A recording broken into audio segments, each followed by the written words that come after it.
Not to get too technical, but there's a few basic principles of resistors. If you had two resistors, R1 and R2, right, in series, the total resistance, obviously, would be to add the two together. One was 1,500, one was 500. You'd end up with 2,000 going through the system. Because they're just in series, it's like having one bigger one. But when you go to resistors in parallel, it's a lot different. Okay, so when you've got resistors in parallel, this is in series, but if you had a resistor here and a resistor here in parallel, R1 and R2, the actual total resistance passing through this system would be R1 times R2 divided by R1 plus R2. I know it sounds complicated, and it is, because if this is a larger resistor than this, then electrons would tend to go through the smaller resistor, or want to go through it. Is like if you think of this as water flow. So it's a little more complicated, and this is the formula to do it. And the interesting thing that I brought this up for is resistors act like this, but capacitors, on the other hand, and we discussed what capacitors do, they actually are the two metal plates that are together. That's why the symbol is two metal plates that don't touch, right? It's frequency dependent, measured in farads, represented by C. And basically, I have a formula for capacitors here somewhere. Capacitors actually operate in the opposite way. So if these were capacitors in series, it would be this formula except with capacitance. And if they were capacitors in parallel, they act as if they were two resistors in series. Does that make sense? Two capacitors in parallel would be C1 plus C2. Resistors or capacitors in series act like C1 times C2 over C1 plus C2. So they act oppositely. One stores charge, one resists the flow of electrons. And that's why they actually act a little differently. I'm just sort of demonstrating the fact that they're different properties and how they manipulate electrons. And a capacitor can store charge. That's why they always say, I don't know if you've ever seen on the back of a piece of gear, I don't know, maybe I'm the only guy that likes to open up things and see what's inside, but they always say, do not open unless you're an electrician and know what you're doing, kind of stuff, right? And I'm like, well, I unplugged it. It's cool, right? So I get the screwdriver and start opening it, and then I get in there and I get a shock. It's because there's capacitors in there that are storing charge. And if you touch the wrong thing, you can really get not electrocuted, but you can get a big shock. Maybe electrocuted, depending on the size of the charge. Back in the day when there were TVs, that was high voltage that was inside the TV, and they didn't want you to go in the back of it because you could really get hurt unless you discharge all the capacitors. So I learned that the hard way once by getting shocked. So the first thing I do when I open up something, if I see a capacitor, I'll take a screwdriver and go across the terminals so that it sparks and that I remove all of the charge in the capacitor. Those big capacitors can really pack a wallop of charge if you accidentally touch the wrong things. Inductors, we talked about briefly about what an inductor is. And an inductor is basically a coil of wire. So as a resistor is represented as a squiggly line, an inductor is represented as, looks almost like a spring. And they use L, measured in henries. And these are also frequency-dependent components, just like capacitors. Resistance is not frequency-dependent.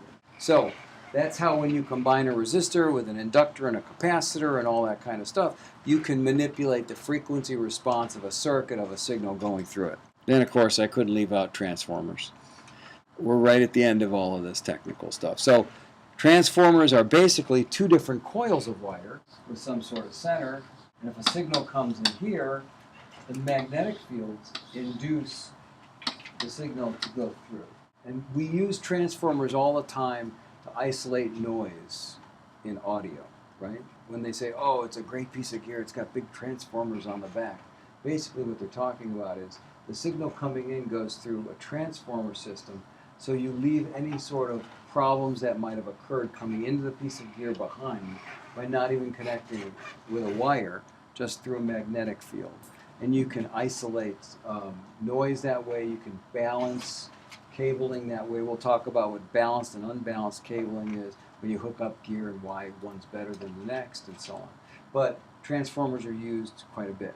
And transformers are very interesting because depending on how many coils on each side, you can actually get different power usages out. So if I have a voltage V and a current I going through here, you can come out with 2V and half I based upon how many coils are on each side and how much magnetic field induces electrons to move around. So, actually today in the studio I was using a transformer. I built a direct box. A direct box is where you plug your instrument in, like a guitar or a bass or a keyboard, and out the other side it comes out matched to go into a mic preamp so that you can amplify it and record it, right? And if you don't do that, it doesn't transfer the signal as well as it could into the microphone mic preamp. And most of what we're going to talk about is how to connect pieces of gear and how to get the best signal transfer so that you don't get any buzzing and so you get the most sound quality out of what you're connecting from one piece of gear to the next. Sometimes you have to go through transformers to do it. Anyway, so transformers are very useful for all of that. Wire symbols, straight wire passes audio from one point to the next. As I mentioned, we consider it in a diagram as being a perfect connection from one place to the next, but in reality it really isn't. Wires connected have a dot, wires not connected look like this. So when you look at your next schematic, as you fix your computer, you can see what's going on. Switches, components, I'm giving you a little example of how they look in a schematic situation. Components. The next thing we will talk about is a block diagram, say, of a ping pong delay. Anyway, the ping pong delay in block diagram looks like this. And then we'll take a little break. Then we'll get more into more block diagrams because we've had enough with looking inside the gear. Let's look at gear strung together, which is where we're going to really be dealing with it. Most people don't look inside the gear. They basically put pieces of gear together to make it all work. So if you're building your project studio or whatever. Okay, so you've got a delay, D1, and another delay, D2.